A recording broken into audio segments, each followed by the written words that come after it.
છોડી દર્શન કરવા જઈએ છીએ આપણે, દર્શન બીજે કરે, નિયમ બીજે લે, કેટલાક પરિક્રમા બીજે દીધા કરે છે, ફરતા પરિક્રમા દીધા કરે મંદિર. ઘરે ઠાકોરજી બિરાજતા હોય તોય હવેલી મંદિરની પરિક્રમા ચાલુ કરે, પરિક્રમા દીધા કરે. પણ જે ઠાકોરજી તો વાં બિરાજી રહ્યા, તમારા ઘરની અંદર જે બિરાજતું જે સ્વરૂપ જે છે એની અંદર નિધિ પ્રતિનિધિનો ભેદ કરવામાં આવે, એ મહાત્મ્ય જ્ઞાનનો અભાવ, અજ્ઞાન છે, કેવલ અજ્ઞાન છે. આવું અજ્ઞાન પણ આપણને ક્યાંક આપણા મૂળ સિદ્ધાંતથી ધર્મથી ભ્રષ્ટ કરી દે. એટલે મહાત્મ્ય જ્ઞાન પ્રારંભિક અવસ્થામાં અપેક્ષિત છે, પણ એનો અતિરેક ન હોવો જોઈએ. કોઈ પણ વસ્તુનો અતિરેક જે છે એ સ્વીકાર્ય નથી. મહાત્મ્ય જ્ઞાનનો એટલો અતિરેક છે તો આપણે જ્ઞાની થઈ ગયા, ભક્ત ન રહ્યા. સ્નેહને દબાવીને મહાત્મ્ય જ્ઞાન આગળ વધી ગયું તો આપણે જ્ઞાની બની ગયા, પછી ભક્ત ન રહ્યા. એટલે મહાપ્રભુજી કહે છે જ્ઞાની હોય ને પાછું ભક્ત હોય એનાથી અધિક કોઈ ન હોઈ શકે, કે જ્ઞાની હોવા છતાં પણ પ્રભુને ભજતો હોય. તો એ શું કરે છે કે ભગવાન એવી લીલા કરી રહ્યો છે તો આપણને પણ એક ભક્ત થવાની લીલા આપણે કરવી જોઈએ એની સાથે. એ લીલા કરવા માટે એ પોતાનું ઐશ્વર્ય બોલાવીને આપણા ઘરમાં બિરાજે છે તો આપણે ભક્ત રૂપે થઈને કંઈક એને એ લીલામાં આપણે પણ એને રિસ્પોન્સ આપવો જોઈએ. તો એ જ્ઞાની સમજે છે કે બધું જ એની લીલા છે, પણ એ જે લીલા કરે છે એવી લીલા આપણે પણ એની સાથે એ પ્રકારનું રમણ કરવું જોઈએ. નાના બાળકોને રમાડવો હોય એ આપણને આમ તીર મારે ને આપણને જો પડીએ જ નહીં, આપણને કંઈ થાય જ નહીં. આ પ્લાસ્ટિકનું તીર આપણને થોડું મારી શકે તો પછી બાળકને થોડી વાર પછી મજા ન આવે, એમ કહે છે કે બીજો આપણે તમારી સાથે રમવામાં નહીં ચાલો, એમ તીર મારે ને બધું. જે આપણે એની સાથે અભિનય તો કંઈક કરવો પડે કે મને લાગી ગયું, પડી ગયા, તો એને મજા આવે. કીધું હવે આપણે જ્ઞાન બતાવીને બેસીએ એની સામે કે આ તીરથી થોડા કાંઈ મરે માણસ, અમને કાંઈ ન થાય. તો એ મારે 2-4 વખત આપણે એમને આવી રીતે બેઠા રહીએ, કાંઈ એને રિસ્પોન્સ ના આપીએ તો એ એમ કહે છે કે ચાલો હવે આની સાથે ન રમાય, આ રમવા લાયક નથી. એટલે ઠાકોરજી કહે છે કે હું જે લીલા કરી રહ્યો છું મારા ઐશ્વર્ય વગેરેને બોલાવીને, તમે પણ એની સાથે જો તમારા મહાત્મ્ય જ્ઞાન એટલું થોડુંક અલગ રાખીને એ લીલામાં તમે આ રીતે રિસ્પોન્સ આપો તો જ તમે સેવા કરી શકો, નકર તમે સેવાના કોને ભોગ ધરશો. પછી કહે છે કે ભોગ અરોગનાર કોણ, ભોગ કોણ, કે ભોગે બ્રહ્મ છે, અરોગનારે બ્રહ્મ છે, સર્વ બ્રહ્માત્મક છે. તો પછી કે પ્રસાદી અનપ્રસાદી શું, પ્રસાદી પણ હોય એ પણ બ્રહ્મ છે, અનપ્રસાદી પણ બ્રહ્મ છે. બ્રહ્માત્મક જ્ઞાન તો ભાઈ સેવા જ ન કરવા દે, કે બધું કાંઈ છોવાનો પ્રશ્ન જ નથી આવતો, બધું જ સર્વમ ખલુ ઇદમ બ્રહ્મ. તો આના જોવા હાથ ધોવા પડે, આને અડવા પડે હાથ ધોવા પડે, એ પછી કાંઈ જરૂરી જ ન રહે. એટલે આપણને કોઈ સેવા પ્રકાર કોઈ પણ રીતે શક્ય નથી.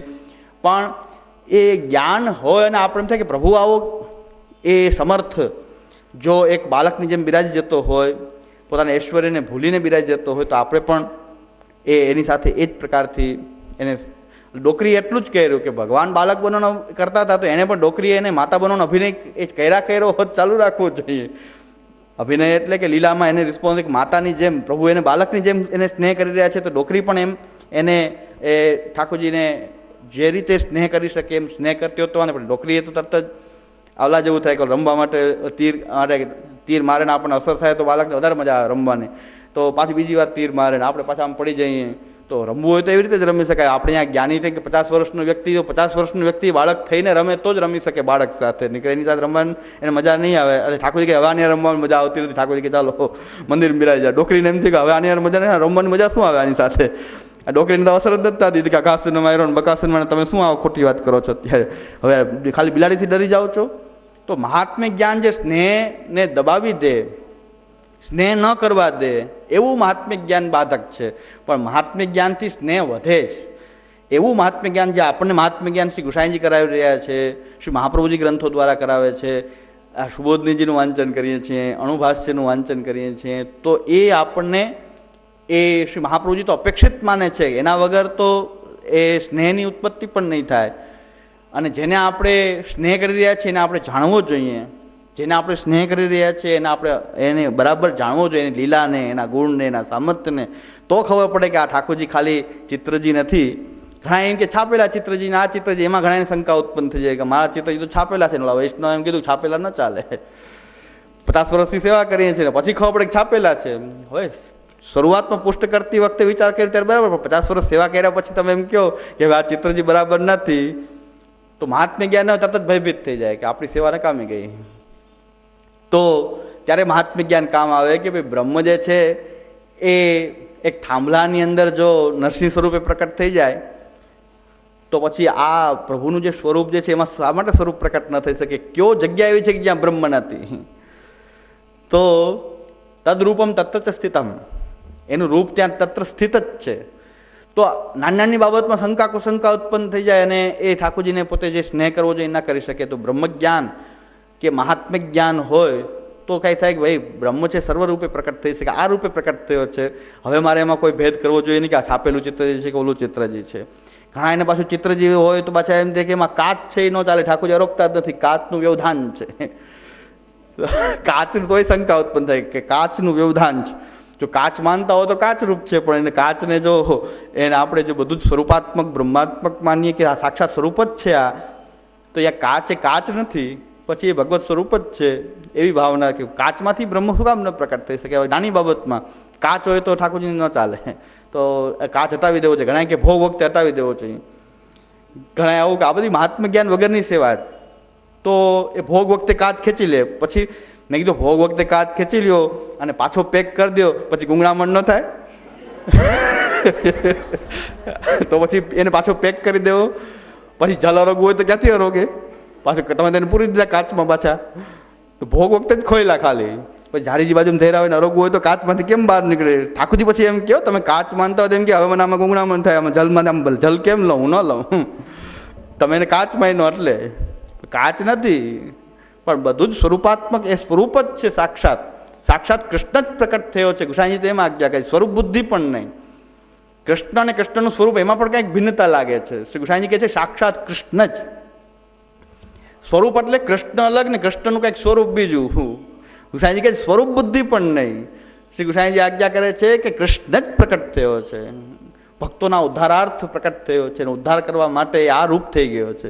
પછી એને વસ્ત્રનું રૂપ લીધું, ચિત્રનું રૂપ લીધું, પાષાણ વિગ્રહ, ધાતુની સ્વરૂપ, જે કાંઈ પણ એનું સ્વરૂપ એ પ્રકટ થયો એ એના ઉદ્ધારાર્થ પ્રકટ થયો છે, કૃષ્ણ જ આવ્યો છે. આવી ભાવના આપણા સ્વરૂપની સેવાની હોય છે. મહાત્મ્ય જ્ઞાન અપેક્ષિત છે કે નહીં?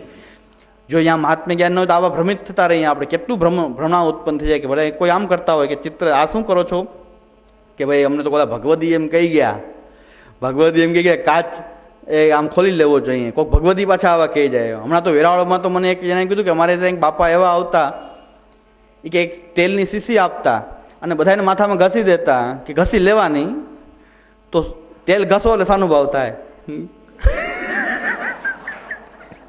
હમણાં જ છેલ્લે હું વેરાવળ ગયો ત્યારે એમ કીધું કે અહીં તો એવા ભગવદી આવતા કે સાનુભાવ એટલો ચમત્કારિક સાનુભાવ કરાવી દેતા. તેલની શીશી, તેલ જ ખાલી ઘસવાનું. મેં કીધું તેલે હા ગજબ કહેવાય. મેં કીધું આ તો મહાપ્રભુજી ગુસાઈજી તો આટલો સાનુભાવ કે ઠાકોરજીની ભક્તિ અને પ્રેમ માટે આટલા બધા ગ્રંથોની રચના કરી. આ ખાલી તેલથી કામ પતી જતું હોય તો બધા આવીને તેલ ઘસાવી લેવાનું માથામાં. મેં કીધું ઘસી દેતા કે આપતા? કે નહીં આપતા. પછી આપણે ઘસીએ એટલે રાતના સાનુભાવ થાય. હવે હા, આવા લોકો ભ્રમિત કરી, જો મહાત્મ્ય જ્ઞાન ન હોય, શાસ્ત્રનો અવગાહન ન હોય તો આવા લોકો ભ્રમિત કરતા જ રહે. પણ આ બધો જ સાનુભાવ જ થઈ રહ્યો છે. આ બ્રહ્મની બધી લીલા જ પ્રકટ થઈ રહી છે, આપણને શાસ્ત્ર બતાવે છે. મહાપ્રભુજી ગુસાઈજીના ગ્રંથો, આચાર્યચરણના ગ્રંથો બતાવે છે કે આ જે કાંઈ લીલા થઈ રહી છે એ બ્રહ્મની જ લીલા થઈ રહી છે. આ બધી જ એની જ લીલા છે, એનો જ વિસ્તાર છે. આ બધો એનો જ એનો જ એક કંઈક અનુભાવ પ્રકટ થઈ રહ્યો છે. બ્રહ્મની કંઈક લીલાના અનુભાવો આ પ્રકટ થઈ રહ્યા છે. તો આ બધો જ સાનુભાવ જ છે. હકીકતમાં શાસ્ત્ર આપણને બતાવે, શાસ્ત્ર દ્રષ્ટિથી જોઈએ તો આપણને ખ્યાલ આવશે કે આ બધો જ સાનુભાવ જ છે. કાંઈ બીજો સાનુભાવ લેવા જવાની જરૂર નથી. તેલ ઘસાવાની કાંઈ જરૂર નથી. તેલ ઘસી દે બાપા અને સાનુભાવ થતા. હવે પહોંચી ગયા એ બાપા. મેં કીધું આ રહી ગયું આપણે. મેં કીધું આ મેં કીધું જુનાગઢમાં ન આવ્યો ને, કીધું અહીં ઘણા ઘસાવત તો ખરા. અહીં બહુ ભાવ. મેં કીધું વેરાવળમાં તો ભાવવાળી સૃષ્ટિ ઓછી છે. મેં કીધું અમારે જુનાગઢમાં તો ભાવ લાવવાનું બહુ જ છે. મેં કીધું અહીં તો બહુ ઘસાવત બધા. તેલ તો અહીં ઓછા પડત શીશી એની. મેં કીધું શીશી ક્યાંથી લાવતા? મને કે ડાબર આમળા, બીજી કોઈ શીશી નહીં. શીશી પાછી ડાબર આમળાનું તેલ લઈને જવાનું અને બાપા એ કંઈક માથામાં લગાવી દે એટલે સાનુભાવ થાય. મેં શીશી કઈ હતી? કંઈક લાવતા હતા તેલનો ધંધો કરતા હોય કદાચ, તારી તો વેચાણ વધારે થાય સાનુભાવી તેલ. તો એ કે ના ના, એ તો એમ કે ડાબર આમળાની શીશી લઈ આવવાની. પછી હવે એને સ્પર્શ કરવાથી થઈ જતો હોય સાનુભાવ કે ગમે સાનુભાવ થતો.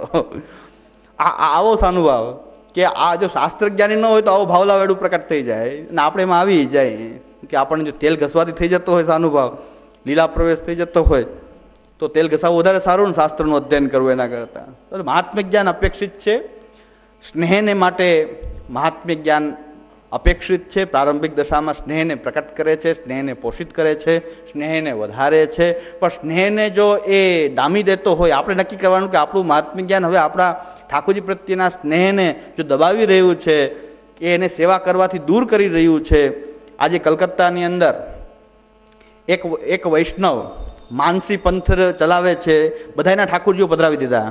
કલકત્તાની અંદર મને વારંવાર આવે છે કે અહીંયા આ પધારવાની જરૂર છે. ઠાકોરજી બિરાજતા એ જે ખૂબ સુંદર રીતે સમર્પિત રહીને સેવા કરતા એ લોકોએ ઠાકોરજી છોડી દીધા. એ કે બધું માનસીમાં કરો, આ બધું કંઈ કરવાની જરૂર નથી. ઠાકોરજીને આ બધું કંઈ આવશ્યકતા નથી આ બધું કરવાની. બધું માનસી કરો, મનથી બધું કરો, ભાવના કરો. અને કાંઈ પણ બધું લ્યો છો એ સમર્પિત જ છે.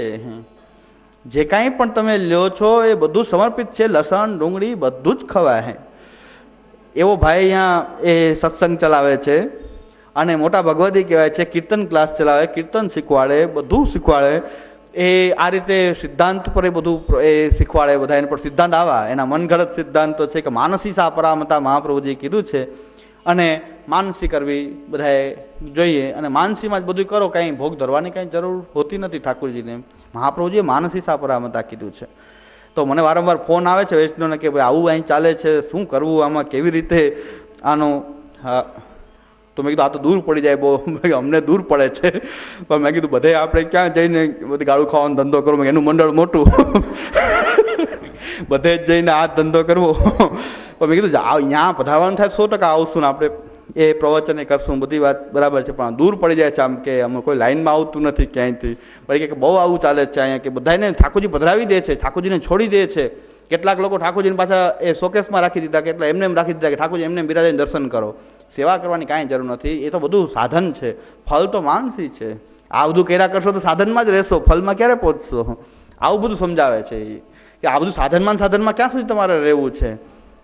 અને એ ફલમાં તમે પ્રવિષ્ટ થાઓ, ફલમાં સેવા કરો. અને બધાના પૈસાથી જ એનું ગુજરાન ચાલે છે. પાછું એ વ્યક્તિ જે છે બધાને સેવા છોડાવી અને એ લોકો એને એ કરોડો રૂપિયા એની પાસે આવે છે. કારણ કે જ્યાં બધા મારવાડી વૈષ્ણવ બહુ સાધન સંપન્ન છે, એને કરોડો રૂપિયા એની પાસે આવે છે ને એનાથી જ બધા એનો નિર્વાહ થાય છે. તો આવા લોકો છેતરી જશે જો મહાત્મ્ય જ્ઞાન વગર, શાસ્ત્ર જ્ઞાન જેને બિલકુલ નથી એવા લોકો આમાં છેતરાશે. સ્નેહ છે ભગવાન પ્રત્યેને, કામના તો છે જ કે એને જલ્દી મને માનસી થાય એવી કામનાવાળા છે બિચારા, પણ સ્નેહ છે. પણ થોડો ઘણો સ્નેહ, સર્વતોધિક સુદૃઢ નહીં, પણ પ્રભુ પ્રત્યે સ્નેહ છે, રુચિ છે, એટલે તો આમાં આવે છે ને. કે બીજાને શું પડે છે કે સાનુભાવ ને અમારે કાંઈ જોતો નથી સાનુભાવ, મફત આપો તે નથી જોતો સાનુભાવ. આ કંઈક માનસી અપાવી દે છે. માનસી પંથ કહેવાય કે ભાઈ આ બધું સાધન છે. સાધનરૂપ મહાપ્રભુજી નથી કીધું, મહાપ્રભુજીએ આ તનુવિતજાને સાધન કીધું છે. ફલ કેને કીધું? માનસીને કીધું. તો ફલમાં રહેવાય કે સાધનમાં રહેવાય? બધા કે ફલમાં જ જવાય ને. તો બધા એમાં તરત આવી જાય. તો આ રીતે બધાને વાકચાતુર્યતાથી, વાકપટુતાથી એ મહાપ્રભુજીના સિદ્ધાંતને ઉલટસુલટ રજૂ કરીને. પણ જો આપણે પોતે સિદ્ધાંતનું જ્ઞાન હોય, કારણ કે જે વૈષ્ણવ ફોન કરે છે એ નિયમિત આપણા સંપર્કમાં છે, કેસેટો વગેરે એ નિયમિત, મેં કીધું જેટલું કેસેટોથી કામ થાય એટલું ચલાવે. મેં કીધું તમે કેસેટ આપો, મફત આપો, સંભળાવો. એ અને કે સંપર્કમાં છે તો એ આમાં આવતા નથી કે બહુ પ્રયત્ન કરે છે ખેંચવાનો. અમને પણ એમાં ખેંચવાનો પ્રયત્ન બહુ જ કરે છે. પણ મહાપ્રભુજીના સિદ્ધાંત વિરુદ્ધ અમારે તો કોઈ ભાગ લેવો નથી કોઈ પણ વસ્તુમાં. પણ સારા સારા વૈષ્ણવ આની અંદર આવી ગયા છે, બધા સેવા છોડતા જાય છે, માનસી કરે છે બધા. તે માનસી કેવી પ્રકારની હોય તો માનસીના સ્વરૂપને જ પાછું એ સમજતા નથી કે માનસી શું છે. ચિત્તની એ પ્રભુની અંદર કોઈ પણ પ્રકારના વ્યવધાન વગરની એ ગતિ સતત પ્રભુમાં રહેવી એ માનસી છે. તો એ પ્રકારથી લોકો આ રીતે છેતરી જશે. જો મહાત્મ્ય જ્ઞાન જરૂરી નથી એમ કહેવામાં આવશે તો નિશ્ચિતપણે છેતરાશું. નાસ્તિકો નથી છેતરાતા, કારણ કે એને કાંઈ જરૂર જ નથી. જે થોડો ઘણો આસ્તિક છે, થોડો ઘણો એ પ્રભુમાં સ્નેહ કે રુચિવાળો છે એ છેતરાઈ જશે. એટલે મહાત્મ્ય જ્ઞાનનો આ બેલેન્સમાં સમજીને રાખવું જોઈએ કે મહાત્મ્ય જ્ઞાન, સર્વતોધિક સુદૃઢ સ્નેહ, એ સર્વતોધિક સુદૃઢ સ્નેહને પ્રકટ કરવા માટે મહાત્મ્ય જ્ઞાન બહુ જરૂરી છે. જે સ્નેહ અંદર રહેલો છે એને બહાર પ્રગટાવવા માટે, જેમ બોરિંગમાંથી જલ કાઢવા માટે એનું બોરિંગ મશીન ચલાવવું અને 100 ફૂટ 150 ફૂટ જલ ન આવે ત્યાં સુધી ખોદવું બહુ જરૂરી છે. જ્યાં સુધી શુદ્ધ પ્રેમ પ્રભુમાં પ્રકટ નથી થયો ત્યાં સુધી આ ખોદવું બહુ આવશ્યક છે. અને એ કાર્ય મહાત્મ્ય જ્ઞાનથી થાય છે. પણ પ્રભુના સ્નેહને બાદ કરતો હોય મહાત્મ્ય જ્ઞાન. અત્યારે ઠંડી લાગે તો આપણને એમ થાય કે એક ગદ્દલ ઠાકોરજી નહીં સુવાય, બે ધરાવવા જોઈએ, બે ગદ્દલ ધરાવવા જોઈએ ઠાકોરજી. રજાઈ એકથી નહીં કામ ચાલે, બહુ ઠાર છે આજે, બે રજાએ ઠાકોરજી ઉઠાડીએ, ત્રણ રજાએ ઉઠાડીએ. હવે આવું જ્યારે વિચાર આવે આપણને કે ઠાકોરજીને ત્રણ રજાએ ધરવી જોઈએ, અત્યારે તો એટલી ઠંડ છે, બે રજાઈથી આપણને એમ લાગે નહીં, બે રજાઈથી કામ નહીં ચાલે, ત્રણ રજાએ ધરાવો, ત્રણ રજાએ ઠાકોરજીને ઉઠાડીએ. ત્યાં આપણને વિચાર આવે, અરે ભાઈ ભગવાનને શું ઠંડી લાગે, આપણે શું જાયમાં છે, રજાઈ ઉપર રજાઈ, રજાઈ ઉપર રજાઈ, પૂરું. પાછું ઠાકોરજી કે આ પાછું આ વિક્ષેપ ઉત્પન્ન કર્યો કે તમને અંદર સ્નેહ થઈ રહ્યો છે પ્રભુમાં, એના કારણે તમને આવો વિચાર આવે છે, સુખનો વિચાર આવે છે. હવે મહાત્મિક જ્ઞાન તમારું જો અંદર એમ બોલે કે પ્રભુને શું આ ઠંડી લાગતી હશે, એને કાંઈ ઠંડી ન હોય, ફક્ત ખાલી સેવાની રીત છે, એ રીત બજાવી લે, એક રજાએ ઉડાડીને ચાલે, તો આ સ્નેહને દબાવે છે મહાત્મિક જ્ઞાન, એ વ્યવધાન ઉત્પન્ન કરી રહ્યું છે. એવું મહાત્મિક જ્ઞાન અપેક્ષિત નથી. એટલે ડોકરીનો પ્રસંગ જે કાલે પૂછ્યો છે એ અતિરેક છે, એ મહાત્મિક જ્ઞાનનો એ અતિરેક છે. બીજું એક કહું કે ઠાકુરજીએ જે કાંઈ પણ પ્રગટ કર્યું છે એ લીલાત્મક જો આપણે જાણતા હોઈએ, જે કાંઈ લીલાત્મક એ આપણે જાણતા હોઈએ. એક જુનાગઢનો જ એક પ્રસંગ કહું, આજથી 50-60 વર્ષ પહેલાંનો એક પ્રસંગ છે કે બહુ સરસ, ભલે એમને જ્ઞાન નહોતું પણ એને જે જીવનનું જે આચરણ હતું એમાં બધું પ્રકટ થાય છે. અહીંનું ડોકરી જેવું ઉદાહરણ અહીંનું છે. અહીં પણ એક જુનાગઢમાં એક મરજાદી વૈષ્ણવ હતા, એના ઘરની અંદર એવી કરુણાંતિકા થઈ કે એમનો છોકરો લગ્ન થયા આગલે દિવસે અને બીજે જ દિવસે એનો નિયમ કાયમ એવો હતો કે શ્રી મહાપ્રભુજીની બેઠકે રોજ એ જાય અને ત્યાંથી રાજભોગની કંઈક સખડી પધરાવીને ઘરે આવે. તો લગ્ન કરીને ઘરે આવ્યો અને તરત જ એણે એમ કીધું કે હું બેઠકજી જઈ આવું. નિત્ય નિયમ પ્રમાણે જે રોજ એનો નિયમ હતો, લગ્ન કરીને આવ્યો ને તરત જ બેઠકજી ગયો, સાયકલ લઈને બેઠકજી ગયો અને બેઠકજીના રસ્તામાં જે એને એક્સિડન્ટ થયું ત્યાં જે પહોંચી ગયો. લગ્ન કરીને આવે હજી આવો એનો એક પ્રસંગ બનેલો છે, કર્ણોપકર્ણ આપણે સાંભળેલી છે વાત, કે લગ્ન કરીને આવ્યો અને બેઠક એટલી બધી નિષ્ઠાવાળો હતો, મહાપ્રભુજીમાં ખૂબ ભાવ હતો અને કે મહાપ્રભુજી બેઠકજી જાઉં. બેઠકજી ગયા, ત્યાં કંઈક સાયકલ ઉપરથી પડી ગયા કે એક્સિડન્ટ થયું કે ત્યાં બેઠકજીના રસ્તામાં એ પહોંચી ગયો.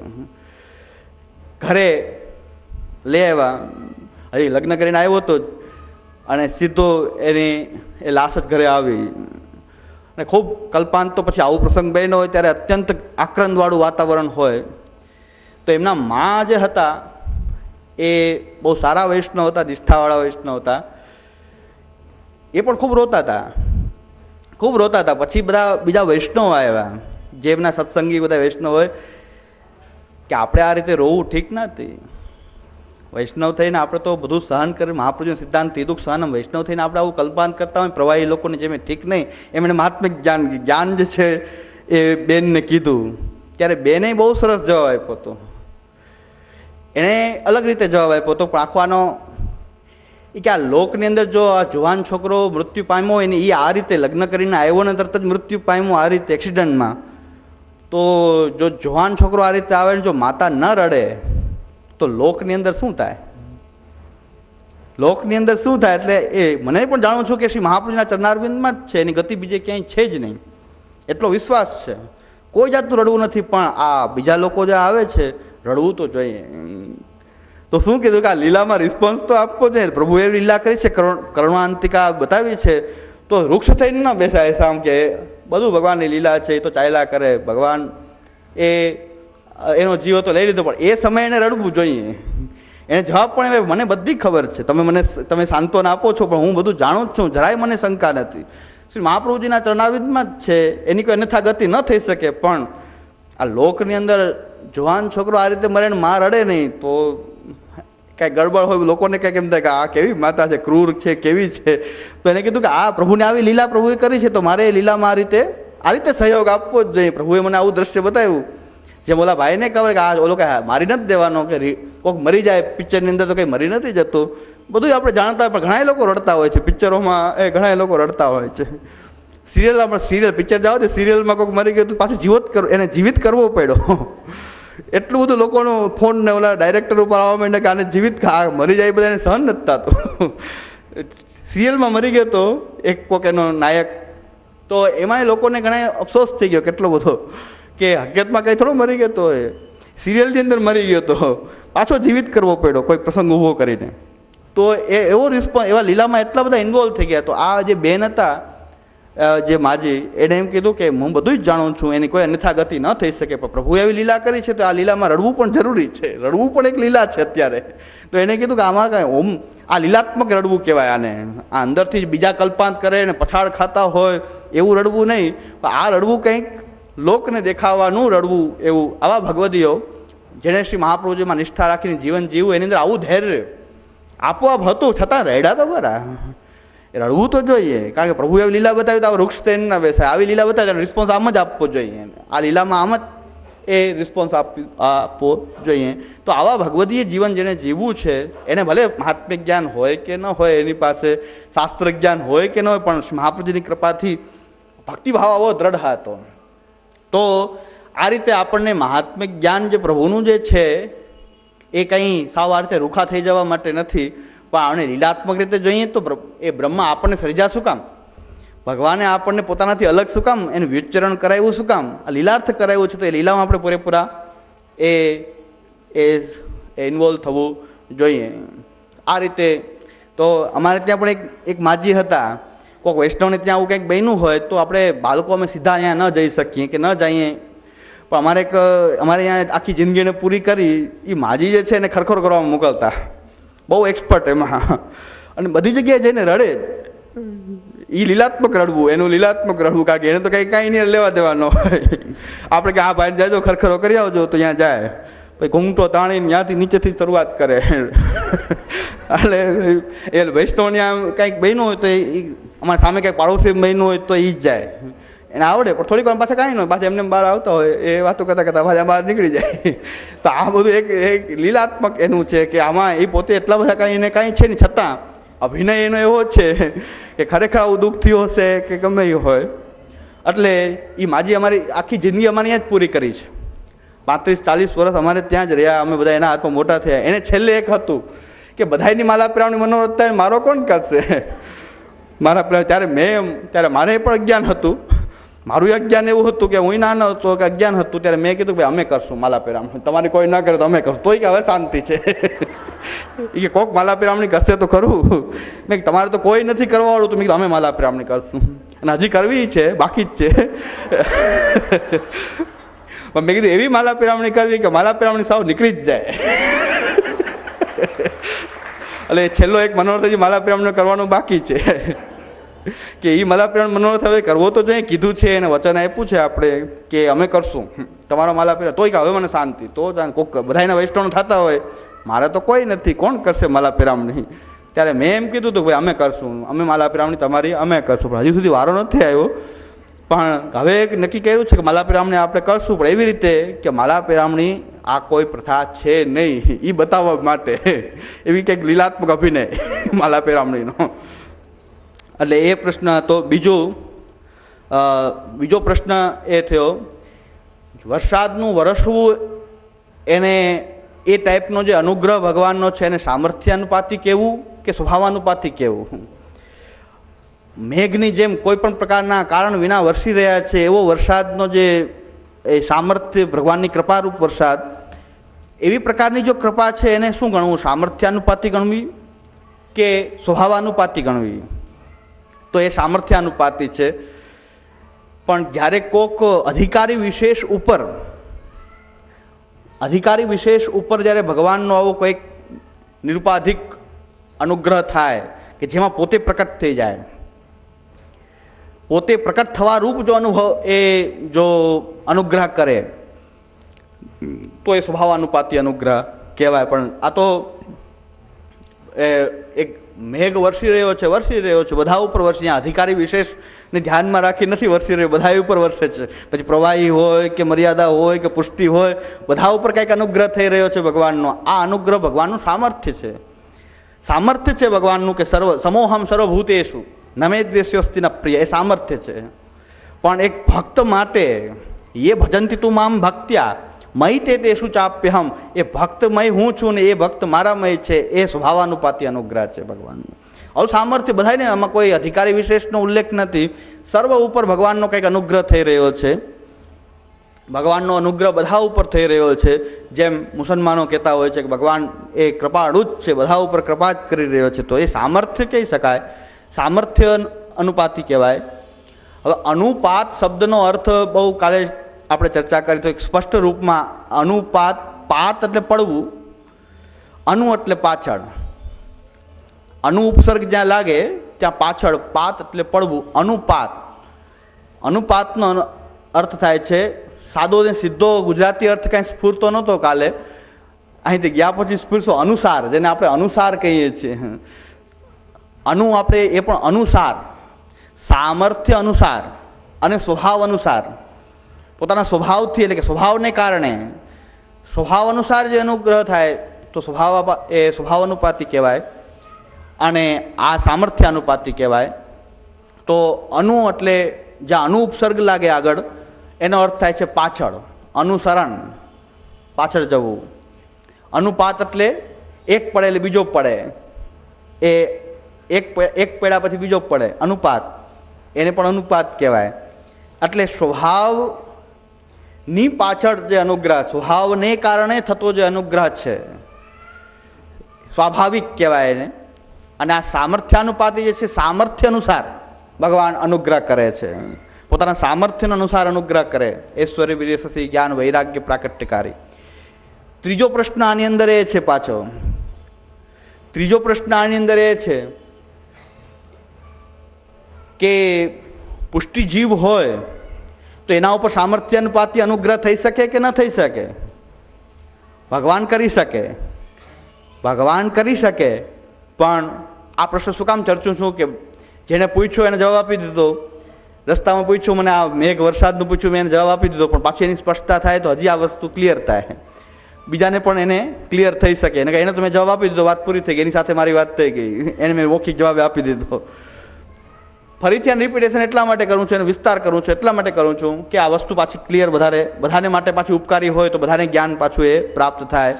બધાની વચ્ચે પાછું એને વેચી, એકલા એકલા ન ખાઈ જઈએ, પણ બધાની સાથે એને પાછું વેચી દઈએ. એટલે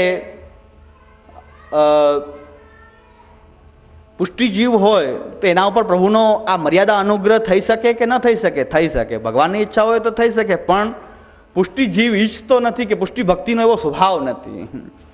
આપણે યાચના નથી કે આપણે ઈચ્છતા નથી. જો ઈચ્છીએ તો હજી પણ આપણે પુષ્ટિ જીવ હોવામાં શંકાપણું છે, કાંઈક મિશ્રપણું છે. આપણે ઈચ્છીએ કે ભગવાન મને પૈસાનું દાન કરે એટલે કે એની સ્ત્રીનો કાંઈક આંશિક શ્રી મને પણ આપે, એનો જે યશ જે છે એનો કાંઈક આંશિક યશરૂપ કૃપા મની પર પણ કરે કે મારો યશ પણ કાંઈક આંશિક યશ મારો પણ થાય. વૈરાગ્ય, મારી અંદર પણ કાંઈક વૈરાગ્ય આવે છે, ભગવાનમાં તો સંપૂર્ણ વૈરાગ્ય, એનો કાંઈક અંશ માત્ર વૈરાગ્ય મને મળી જાય, આ ધર્મ છે, કાંઈક મને ભગવાન પાસેથી મળી જાય, એવું કાંઈક કામના જો આપણે રાખતા હોઈએ તો પછી આપણે પુષ્ટિ જીવ હોવા પણ આમાં શંકા, મિશ્રતા છે, કંઈક મિશ્ર પુષ્ટિ જેને કહી શકાય. અથવા તો આપણી પુષ્ટિ ભક્તિ નથી, પુષ્ટિ ભક્તિ ભાવનું દૂષણ થયું છે, ત્યાં દોષ થયો છે. પ્રભુ પાસેથી કંઈક પણ કામના ન રાખવી પડે. એનો મતલબ એ નથી કે ભગવાન ધન આપે તો ન લેવું. પ્રભુ આપણને ધન કોઈને ધન આપ્યું છે તો આપણે એ માનીએ છીએ કે પ્રભુની જે સ્ત્રીમાંથી કંઈક આંશિક સ્ત્રી કંઈક શોભા સૌંદર્ય મળ્યું છે, તો પ્રભુની આંશિક સૌંદર્ય જે છે પૂર્ણ એમાંથી આંશિક પ્રાપ્ત થયું છે, તો પ્રભુએ કંઈક અનુગ્રહ તો કર્યો, એ સામર્થ્યાનુપાતી છે. પણ પ્રભુ કરી શકે, ન કરી શકે, પ્રભુને કાંઈ બંધન નથી. એટલે કહું, પ્રભુને કોઈ મર્યાદામાં બાંધી શકાય એમ નથી. એ અનુગ્રહની ઉલટ સુલટ કરવી હોય તો ભલે કરે, પણ આપણે એની પાસેથી એવો આગ્રહ રાખી શકાય, રાખીએ તો પુષ્ટિ ભક્તિ નથી. આ પુષ્ટિ ભક્તિનો સ્વભાવ નથી. પણ પ્રભુ કરી શકે છે. સામર્થ્યાનુપાતી અનુગ્રહ પણ જીવ પર પ્રભુ કરી શકે, કરે પણ ખરા. પણ પુષ્ટિ જીવે ઈચ્છશે નહીં કે પ્રભુ મને ધન આપે, પ્રભુ મને યશ આપે, પ્રભુ મને કીર્તિ આપે, પ્રભુ મને વૈરાગ્ય આપે. એવું કંઈ એ ઈચ્છતો નથી કે મારી ભક્તિથી વૈરાગ્ય પ્રકટ થાય, એવું નથી ઈચ્છતો. કોઈ પણ ધર્મને ઈચ્છતો નથી. પણ પ્રભુ આપે તો પ્રાપ્તમ સેવેત નિર્મમઃ, એને પ્રભુની સેવામાં જ લગાડી દે છે. ધન આપે છે તો શું કરે છે? એ ધનને પ્રભુની સેવામાં લગાડી દે. નહીં, મારે ધન જોઈએ જ નહીં, એવો દુરાગ્રહી નથી થતા. તો આપણે એને પણ કૃપા તો માનશું ને, કંઈક ધન પ્રાપ્ત થયું એને કંઈક પ્રભુની કૃપા માનશું. પણ ધન માટે સેવા કરશું તો એ પછી પુષ્ટિ ભક્તિ નથી. ધન માટે નહીં, પણ ધન આપ્યું તેને ધનની સેવામાં લગાવી શકીએ છીએ, તો પ્રભુનો કંઈક અનુગ્રહ માનીએ છીએ. પણ એ અનુગ્રહ પાછો સ્વભાવાનુપાતી તો નથી. કંઈક વસ્તુ આપે પ્રભુ આપણને તો એ અનુગ્રહ સામર્થ્યાનુપાતી છે. તો આપણે ઈચ્છીએ તો પુષ્ટિ ભક્તિ નથી, પુષ્ટિ ભક્તિનો સ્વભાવ નથી, પણ પ્રભુ કરી શકે છે એવો અનુગ્રહ પણ. પ્રભુને એમાં કોઈ બાદ નથી કે પ્રભુ એવો અનુગ્રહ નહીં કરે, એમ આપણે ના કહી શકીએ. તો પ્રભુને બાંધી શકાતા નથી, ક્યાંય પણ પ્રભુ નથી બંધાતા. જે કાંઈ બંધાવાનું છે એ આપણે બંધાવવાનું છે, કે આપણે પ્રભુ પાસેથી યાચના ના કરી શકાય કોઈ વસ્તુની. પ્રભુ આપવું હોય તો બધું આપી શકે. પ્રભુ ધને આપે, કીર્તિ આપે, યશ આપે, શ્રી આપે, બધું આપે, વૈરાગ્ય પણ આપે તો લઈ લઈએ. વૈરાગ્ય આપે તો વૈરાગ્યવાળા થઈ અને સેવા કરીએ ઠાકોરજીની. તો વૈરાગ્ય આપણે ઈચ્છતા નથી. એટલે જ ધર્મ, અર્થ, કામ અને મોક્ષ 4 પુરુષાર્થ અંતર્ગત આપણે ભક્તિને નથી ગણતા. ભક્તિને આપણે સ્વતઃ એક અલગ પુરુષાર્થ, 5મો પુરુષાર્થ કહીએ છીએ. ભક્તિ એ 4 પુરુષાર્થમાં નથી આવતી. ધર્મ, અર્થ, કામ, મોક્ષમાં ભક્તિ નથી આવતી, પણ ભક્તિમાં ધર્મ, અર્થ, કામ, મોક્ષ આવે છે. એ સ્વતંત્ર પુરુષાર્થ રૂપ છે, એટલે એ જ ભક્તિ રૂપ છે. તો આ વસ્તુ આપણે ખાસ એ સ્પષ્ટીકરણ અપેક્ષિત હતું. કાલના જેટલી ચર્ચા થઈ એનું આટલું સ્પષ્ટીકરણ જે છે. બીજું, શ્રી ગુસાઈજી જે ભક્તિ બતાવે છે, ત્યાં ભક્તિ તો હકીકતમાં શુદ્ધ પ્રેમાત્મક જે ભક્તિ છે, જે પ્રભુના સ્વરૂપરૂપ ફલ સિવાય બીજું કોઈ ફલને ઈચ્છતી નથી, એવા પ્રકારની ભક્તિ છે. એને જ ભક્તિરૂપપણું શ્રી ગુસાઈજી આજ્ઞા કરી રહ્યા છે. પણ બાકી મોક્ષના સાધન રૂપે કરવામાં આવતી ભક્તિ, શુદ્ધ ભક્તિ એ પ્રેમાત્મક ભક્તિના સાધન રૂપે કરવામાં આવતી એ ભક્તિ, સાધન રૂપા ભક્તિ અને એક પ્રેમાત્મક ભક્તિ, આ 3 ભક્તિના સ્વરૂપ શ્રી ગુસાઈજી બતાવી રહ્યા છે. 3 એ સ્વરૂપ પ્રાવાહિકી, મોક્ષના સાધન રૂપે કરવામાં આવતી કે મને મોક્ષ થઈ જાય. જે માલા પેરામણી વાળા કરે છે ને કે એ પ્રભુનું ધામ મળી જાય એના માટે, તો એ પછી એ પ્રાવાહિકી એ પ્રકારની ભક્તિ પુષ્ટિ ભક્તિ અંતર્ગત નહીં આવે. પ્રાવાહિકી કે મોક્ષના સાધન રૂપે કરવામાં આવતી ભક્તિ. ભક્તિથી શું થાય? ભક્તિથી ભક્તિ જ જોઈએ તો એ પુષ્ટિ ભક્તિ છે. ભક્તિથી ભક્તિ જ જોઈએ. ભક્તિથી બીજું કાંઈ મોક્ષાદિક કંઈક જોઈએ, મુક્તિ જોઈએ, મોક્ષ જોઈએ, પછી ધન, યશ, કીર્તિની વાત જવા દો, પણ મુક્તિરૂપ પણ આપણે ઈચ્છતા નથી. તો એ પ્રાવાહિકી ભક્તિ કહે છે. ભક્તિ હંસમાં શ્રી ગુસાઈજી આજ્ઞા કરે છે કે મોક્ષના સાધન રૂપે કરવામાં આવતી જ ભક્તિ છે પ્રાવાહિકી ભક્તિ. શુદ્ધ પ્રેમાત્મક ભક્તિના સાધન રૂપે કરવામાં આવતી જે ભક્તિ જે છે એ મર્યાદા ભક્તિ, અને કેવલ પ્રેમાત્મક ભક્તિ એ પુષ્ટિ ભક્તિ. આ શ્રી ગુસાઈજી 3 રૂપ ભક્તિના બતાવે છે. બીજું, શાસ્ત્રની અંદર 9 પ્રકારની ભક્તિ બતાવે છે. શ્રવણમ, કીર્તનમ, વિષ્ણુ, સ્મરણમ, અર્ચનમ, પાદ સેવનમ, વંદનમ, દાસ્યમ, સખ્યમ, આત્મનિવેદનમ. આ પ્રકારની 9 એ પ્રકારની ભક્તિ બતાવવામાં આવી છે. 9વિધ ભક્તિ, જેને આપણે 9ધા ભક્તિ કહીએ છીએ, એ 9વિધ ભક્તિ એ બતાવવામાં આવી છે. એને પણ ગુસાઈજી કહે છે જો જ્ઞાની આ 9 ભક્તિ કરે, શ્રવણ, પ્રભુના ગુણ ગાન એ વગેરેનું સાંભળવા, એ ગુણોને સાંભળવા, લીલાને સાંભળવી, શ્રવણ કરવું, નામને સાંભળવું વગેરે, શ્રવણ એ શ્રવણ ભક્તિ. કીર્તન, નામ, રૂપ, ગુણ વગેરેને ગાન કરવું, કીર્તન ભક્તિ. સાંભળેલું છે એને પુનઃ કહેવું, એ કીર્તન. પછી સ્મરણ, એને સ્મરણ કરવું, સ્મરણ ભક્તિ. પ્રભુને એ દૈન્યપૂર્વક વંદન કરીએ, વંદન. પ્રભુની પૂજા કરીએ, પૂજન કરીએ, અર્ચન. પ્રભુની બધી જ પરિચર્યા વગેરે કરતા રહીએ. પાદ સેવન, પ્રભુની સેવા, એ પાદ સેવન પરિચર્યા રૂપ. ત્યાં પુષ્ટિ માર્ગની અંદર ઠાકોરજીની સન્મુખ જે થાય છે, પુરુષોત્તમજી આજ્ઞા કરે છે કે ઠાકોરજીની સન્મુખ જે શ્રીઅંગમાં શિંગાર વગેરે ધરાવવું વગેરે કરીએ છીએ એને અર્ચન, અને જે પરિચર્યા, રસોઈ વગેરે કરવી, મંદિર વસ્ત્ર કરવું, સોહની કરવી, આ બધી પરિચર્યા એ પાદ સેવન છે. બધી પરિચર્યાને પાદ સેવન કહેવામાં આવ્યું છે. તો વંદન, અર્ચન, પાદ સેવન, પ્રભુના અનન્ય રૂપથી પ્રભુનો આશ્રય કરવો, દાસ્ય. ત્યાર પછી પ્રભુના સુખનો વિચાર કરવો, સખ્ય. અને આત્મા સહિત સર્વ પદાર્થો પ્રભુના છે ને એનું નિવેદન કરવું, આત્મનિવેદન. પ્રભુને બધું જ નિવેદન કરી, આત્મા સહિત સર્વ પદાર્થો પ્રભુના છે, પ્રભુને એ નિવેદિત કરવા, આત્મનિવેદન. આ 9 પ્રકારની ભક્તિ છે, 9ધા ભક્તિ છે. પણ 9ધા ભક્તિ પણ મર્યાદા માર્ગી પણ 9ધા ભક્તિ કરે છે. મર્યાદા માર્ગની અંદર જ્ઞાન માર્ગી પણ આ 9 સાધનોનો એ સમાવેશ કરતા હોય છે. જ્ઞાની પણ જો આ 9 જે ભક્તિ છે, 9 પ્રકારની જે ભક્તિ જે છે એ જ્ઞાની પણ કરે છે. કર્મમાર્ગીવાળા હોય તો કર્મમાર્ગી પણ નવધા આ જે સાધનો છે કરતા હોય છે, નવધા ભક્તિ એ કરતા હોય છે, મર્યાદા ભક્તો પણ કરતા હોય છે અને પુષ્ટિ ભક્તો પણ કરતા હોય છે.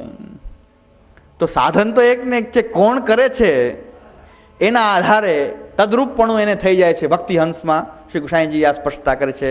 એ પણ અહીં આપણે બહુ સ્મરણીય છે, આપણે એને સ્મરણ રાખવું જોઈએ. જે આપણે શીખી ગયા છે એનું સ્મરણ કરીએ છીએ, સ્મરણ ભક્તિ એને આપણે પુનઃ યાદ કરીએ છીએ. તો કર્મમાર્ગી જો નવધા ભક્તિ કરે તો એને ભક્તિપણું નથી પણ કર્મમાર્ગીપણું થાય છે, કર્મરૂપ છે. એની માટે કર્મમાર્ગી એનું ધ્યેય કર્મમાર્ગ છે, પણ એ કર્મમાર્ગની અંદર આ નવધા ભક્તિ કરે તો એની માટે એ કર્મમાર્ગી થઈ જાય છે. નવધા ભક્તિ ત્યાં કર્મમાર્ગી એ છે, એ ત્યાં ભક્તિમાર્ગી ભક્તિ નથી, પણ એ નવે નવ ભક્તિ ત્યાં એને કર્મરૂપપણું થઈ જાય છે. ત્યાર પછી જ્ઞાનમાર્ગી જે છે એનું જ્ઞાન એનું ધ્યેય છે, અને જ્ઞાનમાર્ગી જો નવધા ભક્તિનું આચરણ કરે તો એને આ નવધા ભક્તિ ત્યાં ભક્તિ નહીં પણ એને જ્ઞાનમાર્ગી રૂપ ગણાશે, એને જ્ઞાનમાર્ગીયપણું થઈ જશે. કર્મવાળા કરે તો કર્મમાર્ગીપણું થઈ જાય, જ્ઞાનવાળા કરશે તો જ્ઞાનમાર્ગીપણું થઈ જશે, ઉપાસનાવાળા કરશે તો ઉપાસના માર્ગી એ પરખ થઈ જશે. અને જો ભગવાનની સેવાની અંદર આ નવે નવ ભક્તિનો વિનિયોગ કરવામાં આવતો હશે, કેવલ ભગવાન માટે જ કોઈ પણ પ્રકારની કામનાથી રહિત થઈ મોક્ષ માટે કરવામાં આવે તો એ મર્યાદા ભક્તિ થઈ જાય. અને જો સેવાની અંદર આ નવે નવ ભક્તિનો આપણી સેવા કથાની સાધનામાં જો એનો વિનિયોગ કરવામાં આવે ત્યારે એને ભક્તિમાર્ગીયપણું, શુદ્ધ ભક્તિમાર્ગીયપણું થાય છે. એ વાત અહીં સ્પષ્ટ મર્યાદામાં મર્યાદા ભક્તિમાર્ગીયપણું થઈ જાય. નવે નવ પ્રકારની ભક્તિ, આ નવે નવ પ્રકારની આ સાધન તો એક જ છે, કોણ એનો ઉપયોગ કરી રહ્યો છે એના આધારે એનું સ્વરૂપ ત્યાં ભક્તિનું થાય છે. ભક્તિનું સ્વરૂપ તો ત્યારે જ થાય છે, પુષ્ટિ ભક્તિપણું તો ત્યારે જ થાય છે જો આ સેવા કે કથાની અંદર જ આ નવે નવ પ્રકારની જે ભક્તિ જે છે એનો આપણે આપણી આ પુષ્ટિમાર્ગીય મહાપ્રભુજી બતાવેલી સાધનાની અંદર એનો જો આપણે વિનિયોગ કરીએ ત્યારે એને પુષ્ટિમાર્ગીપણું એને પ્રાપ્ત થાય છે. એ આપણે અહીં ધ્યાન રાખવાનું છે કે ભાઈ કર્મમાર્ગીઓ કરતા હોય છે, કર્મના અંગ રૂપે કરતા હોય છે, એ પણ એ પ્રભુનું સ્મરણ કરે છે. યસ્ય સ્મૃત્યા ચ નામોક્ત્યા તપો યજ્ઞ ક્રિયાદિષુ ન્યૂનમ સંપૂર્ણતા યાતિ સદ્યો વંદે તમુચ્ચતમ. તો કર્મની અંદર પણ આમ બોલવામાં આવે છે કે હે પ્રભુ, આપનું સ્મરણ કરવાથી આ કર્મની સાંગતા સંપૂર્ણતા થઈ જાય. કાંઈક અધૂરાપણું રહી ગયું હોય તો પૂરું થઈ જાય. ત્યાં પ્રભુનું નામ લીધું, એ પ્રભુનું નામ એની માટે શું ફલદાયી છે? ફક્ત કર્મની સંપૂર્ણતા માટે, એટલે એને કર્મરૂપપણું છે. અહીંયા ભગવાન નામ બધા કે ભગવાન નામ તો ગમે એમ લ્યો એ ફલિત જ છે. પુષ્ટિમાર્ગ એ રીતે નામ, ભગવાન નામ ગમે તેમ લ્યો, ગમે હેતુથી લો તો એ ફલરૂપ જ છે એમ નથી માનવામાં આવતું. આપણે ત્યાં નથી માનવામાં આવતું. ભગવાન નામ જે છે यहाँ પણ ભગવાન નામનું ઉચ્ચારણ થયું, કર્મની અંદર થયું, ત્યારે એનો કર્મમાર્ગીનો હેતુ શું છે કે કર્મની સંપૂર્ણતા થાય. ભગવાનનું નામ લેવાથી જ અધૂરાપણું એ પૂરું થઈ જાય. તો ત્યાં એનો કર્મના અંગરૂપે ભગવાન નામનો ઉપયોગ કર્યો છે. ત્યાં જે ભગવાન નામનું જે નિરુપાધિક ભક્તિ કરનારને જે ભગવાન નામનું ફલ પ્રાપ્ત થાય એવું ફલ એને ભક્તિમાર્ગીપણું નહીં થાય, પણ ત્યાં જે ફલ થશે એ કર્મની સાંગતા સંપૂર્ણતા રૂપે એને ફલ પ્રાપ્ત થશે. યસ્ય સ્મૃત્યા ચ નામોક્ત્યા તપો યજ્ઞ ક્રિયાદિષુ ન્યૂનમ સંપૂર્ણતામ યાતિ સદ્યો વંદે તમોચ્યુતમ. ત્યાં ભગવાનનું નામ લેવાનું એને ભક્તિરૂપપણું નથી પણ કર્મરૂપપણું જ થાય છે. કર્મની એક અંગ રૂપે, કર્મના અંગ રૂપે એ આ ભગવાન નામ ઉચ્ચારણ થયું છે. તો આટલું વાત આપણી પૂર્વ ભૂમિકામાં અપેક્ષિત છે, આપણે લીધી છે. હવે આપણે ગ્રંથની અંદર પ્રવેશ કરીએ છીએ.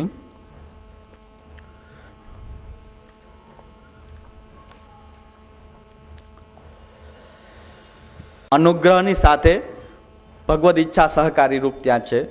આપણો મુખ્ય પક્ષ તો આ છે, અનુગ્રહ અને સહકારી ભગવદ ઈચ્છા, તેનાથી ભક્તિ પ્રકટ થાય. ભક્તિનું કારણ, હેતુ એટલે કારણ, કેમાંથી ભક્તિ પ્રકટ થઈ રહી છે. તો આપણો પક્ષ બધાએ મગજમાં રાખવો જરૂરી છે. મુખ્ય તો અહીં અત્યારે એમ રાખ્યું અનુગ્રહથી ભક્તિ પ્રકટ થાય. અનુગ્રહ ભક્તિનું કારણ છે. એક સ્ટેપ આગળ જઈને થશે કે ભાઈ અનુગ્રહની સાથે સહકારી ભગવદ ઈચ્છા. આ બીજું સૂત્ર આગળ જઈને આપણે એનો ઉપયોગ કરશું. અત્યારે તો ખાલી અનુગ્રહ જ ભક્તિનું કારણ છે, એ આપણો પક્ષ છે, સિદ્ધાંત પક્ષ છે. પણ હવે જે વાદી છે એમ કહે છે કે તમારો આ પક્ષ જે છે સિદ્ધાંત સંમત શાસ્ત્રોની દ્રષ્ટિએ લાગતો નથી. શાસ્ત્રોમાં તો એવા પ્રમાણો ઘણા પ્રાપ્ત થાય છે કે ધર્માચરણ કરો અને એ ધર્માચરણથી ભક્તિ પ્રાપ્ત થાય. વાદી એમ કહે છે કે ધર્માચરણ રૂપ જે સાધન ધર્મો એટલે કે દાન, વ્રત, હોમ, જપ, સ્વાધ્યાય, તપ, યાગ, વૈરાગ્ય આદિ બધા સાધનો કરવાથી ભક્તિ પ્રકટ થાય છે. ભક્તિનું કારણ એ ધર્માચરણ છે. આ વાદીનો પક્ષ છે. એટલે વાદીનું સૂત્ર છે ધર્માચરણ એ ભક્તિનું કારણ છે. આપણું છે સૂત્ર શું છે? અનુગ્રહ ભક્તિનું કારણ છે. સામે વાદી એમ કહી રહ્યો છે કે આ બીજું સૂત્ર મૂકીએ છીએ કે વાદીનું સૂત્ર આગળ અહીંયા વાદી લખવું નકર કેવડાડો થશે કે આ સૂત્ર આપણું કે વાદીનું. આપણો સિદ્ધાંત સૂત્ર છે. આપણે સિદ્ધાંત લખશું જે આપણું આવશે સૂત્ર.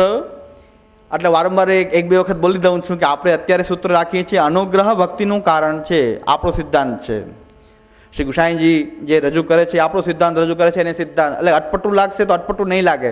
જો આ રીતે આપણે એને જરાક જુદું જુદું પાડશું તો અટપટું નહીં લાગે. અહીં તો બધું એકસાથે લખેલું છે. તો અનુગ્રહ ભક્તિનું કારણ. તો વાદી શું કહે છે કે ભાઈ આ તમારો પક્ષ ખોટો છે. અનુગ્રહ એટલે કે ભગવાનની કૃપા ભક્તિનું કારણ છે. ભગવાન કૃપા કરે ત્યારે જ ભક્તિ પ્રકટ થાય. એના સિવાય ભક્તિ પ્રકટ ન થઈ શકે. ગમે એટલું ધર્માચરણ કરો ભગવાન એનાથી ધર્માચરણને કારણે કંઈ ભગવાનની કૃપા થાય એવું જરૂરી નથી.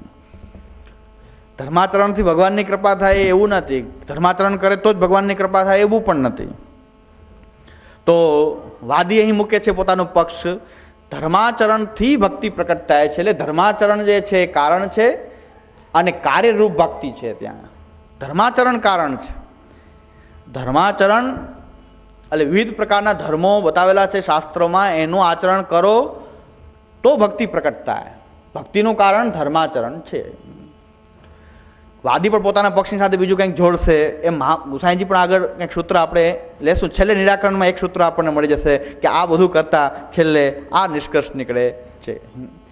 જેમ પેલા ગણિતની અંદર પ્રમેય હોય છે ને એમાં પેલા આ પછી મૂકવામાં આવે, પછી આ મૂકવામાં આવે, પછી એના વિરુદ્ધની વસ્તુ આ છેલ્લે સાબિત થાય કે ઉપર જે લખેલી જે આપણી પ્રતિજ્ઞા છે એ આ રીતે સિદ્ધ થાય છે. એ જ પ્રકારથી અહીં આપણે ગુસાઈજી એમ કહે આપણો પક્ષ એમ કહી રહ્યો છે કે અનુગ્રહ ભગવાનની કૃપા જ ભક્તિનું કારણ છે. હવે વાદી એમ કહે છે, સામે જે વાદી જે છે એમ કહે છે તમારો પક્ષ ખોટો છે. આવું નથી. આ જે છે પ્રમાણોથી વિરુદ્ધ છે. શાસ્ત્ર પ્રમાણોથી વિરુદ્ધ જાય છે આ વાત. તો એ શું કહે છે? એનો પક્ષ શું છે બધું રજૂ કરે છે. પણ મુખ્ય કહેવા શું માંગે છે કે ધર્માચરણ શાસ્ત્રોમાં બતાવેલું જે ધર્માચરણ છે એ ભક્તિનું કારણ છે. આ વાદીનો પક્ષ છે. હવે પોતાનો પક્ષ મૂકે છે. કેવી રીતે એનો પક્ષ મૂકે છે પ્રમાણો ટાંકીને એ આપણે હવે અત્યારે ગુસાઈજી નથી આજ્ઞા કરતા, પણ વાદી પોતાનો પક્ષને મૂકે છે. પ્રમાણોથી મૂકે છે. આટલા બધા પ્રમાણો કે તમે ભાગવતને પ્રમાણ માનો છો, લ્યો આ ભાગવતના વાક્ય. નાનું ઇદમ અનેક પ્રમાણ વિસંવાદી ઇવ ભાતિ યદ અનુગ્રહેતર સાધન અસાધ્યત્વમ ભક્તો તથા હિ એકાદશ સ્કંધે એકોનવિંશે નાનું ઇદમ અનેક પ્રમાણ વિસંવાદી ઇવ ભાતિ. પણ તમારી જે આ વાત જે છે અનુગ્રહથી ભક્તિ પ્રકટ થાય છે તે વાત અનેક પ્રમાણોથી એ વિરુદ્ધ જઈ રહી છે, વિસંવાદી છે. કારણ કે યદ અનુગ્રહેતર સાધન અસાધ્યત્વમ ભક્તો. તમે જે કહી રહ્યા છો કે અનુગ્રહ સિવાયના બીજા સાધનથી ભક્તિ સાધ્ય નથી, એનાથી આ પ્રમાણો વિરુદ્ધ જઈ રહ્યા છે. તમારી વાતથી પ્રમાણ વિરુદ્ધ જાય છે. એટલે તમારો જે પક્ષ જે છે એ શાસ્ત્રના પ્રમાણથી સિદ્ધ થાય એવો નથી. તો કહે છે કયો પક્ષ? શાસ્ત્રોમાં ક્યાં લખ્યું છે એવું કે સાધનોથી ભક્તિ પ્રાપ્ત થાય છે? એટલે ભાગવતનું મંથન થાય છે. હવે શ્રી ગુસાઈજી ભાગવત ટાંકશે અને વાદી પણ ભાગવતને ટાંકે છે. તો એમ કહે છે કે એકાદશ સ્કંદની અંદર 19મો અધ્યાય જુઓ, 19મો અધ્યાય જુઓ અને એની અંદર 23મો શ્લોક જુઓ. એકાદશ સ્કંદ ભાગવતની એકાદશ સ્કંદના 19મો અધ્યાય છે અને 23મો શ્લોક છે કે શ્રદ્ધા અમૃત કથાયામ મેં ઇતિ ઉપક્રમ્ય. અહીંથી શરૂઆત કરીને અહીંથી શ્રદ્ધા અમૃત કથાયામ મેં, મારી અમૃતમયી કથાની અંદર શ્રદ્ધા રાખવી. આ બધા સાધનો બતાવે છે ભક્તિના. ભગવાન પોતે તમે કેમ માનતા નથી? વાદી એમ કહે છે ભગવાન કહે છે તમે કેમ માનતા નથી? તમારો પક્ષ ભગવાનની વાતથી વિરુદ્ધ જઈ રહ્યો છે, એમ કહેવા માંગે છે કે ભગવાન એમ કહે છે શ્રદ્ધામૃત કથાયામ મેં ઇતિ ઉપક્રમ્ય, ત્યાંથી એ ઉપક્રમ કરીને આગળ શું કહે છે એ વાક્યની અંદર, ઇષ્ટમ દત્તમ હુતમ જપ્તમ મદર્થમ યદ વ્રતમ તપઃ,